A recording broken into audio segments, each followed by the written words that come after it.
Bonjour à tous, en ce matin du 22 mai, j'aimerais vous ramener à Tel Aviv en 1925. Le 22 mai en 1925 à Tel Aviv est créé le théâtre Ohel. Alors peut-être que ce théâtre aujourd'hui ne vous dit plus rien.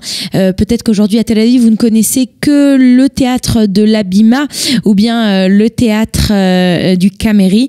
Mais il faut savoir que en 1925 existait un théâtre très connu à l'époque, le théâtre Ohel. Alors ce théâtre Ohel qui signifie une tente en hébreu, vous pourrez voir bientôt des images, des affiches. Voilà, ça c'est le bâtiment aujourd'hui qui attend d'être réhabilité cette fois-ci pas comme un théâtre mais comme autre chose. Ce théâtre a été créé par Moshe Alevi.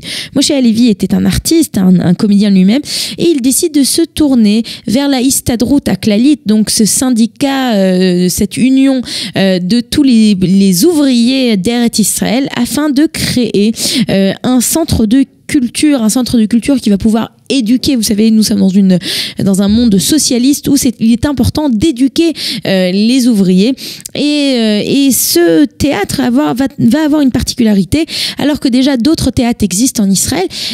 Moshe Alevi va aller chercher 25 jeunes qui n'ont aucune expérience, et ce sont ces jeunes qu'il va former à devenir des artistes, des comédiens du monde du théâtre, et il va réussir son pari. C'est ainsi que ces ouvriers qui, pendant la journée, travaillent durement pour construire ce nouveau pays, pour construire Eretz Israël, le soir, en soirée et la nuit, ils travaillent leurs textes, et le soir, ils montent sur les planches et décrivent en fait la vie israélienne.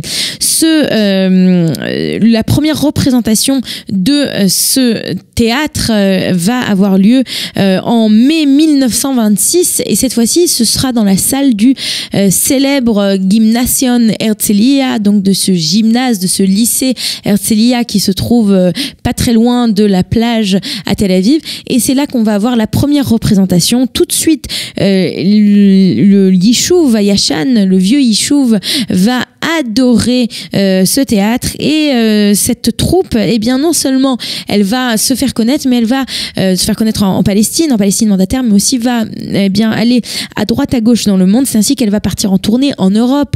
En Égypte, on a une image, je ne sais pas si vous l'avez vu, de la troupe à côté des Sphinx en Égypte, parce qu'ils partent en tournée, ils racontent un peu partout ces histoires. Ils les racontent bien entendu en hébreu. C'est un théâtre hébraïsant, et entre autres, une de leurs plus grands succès sera la représentation des représentations d'un livre, d'un roman satirique qui s'appelle Les aventures du brave soldat Svej, qui est un soldat de tchèque, et qui vit à l'époque de la Grande Guerre sous la domination austro-hongroise. Et ce roman, ils vont le réaliser, ils vont se faire connaître un petit peu partout dans le monde pour cette représentation.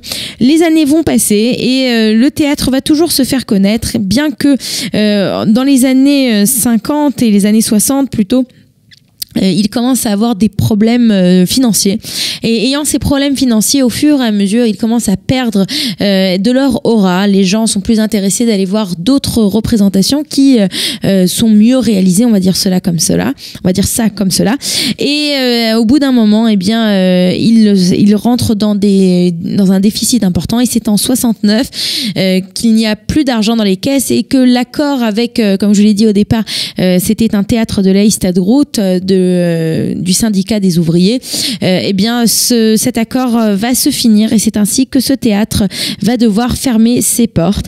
Il va fermer ses portes, mais pourtant il est resté théâtre très connu pour ses représentations et pour ce qu'il représentait, ce théâtre des ouvriers, avec ses premiers acteurs, comédiens qui étaient qui travaillaient dans la journée, comme ouvriers, et qui le soir se représentaient, montaient sur les planches. Voilà, c'est de ce théâtre Ohel dont je voulais vous parler aujourd'hui, qui a marqué les années du Yishuv de Tel Aviv.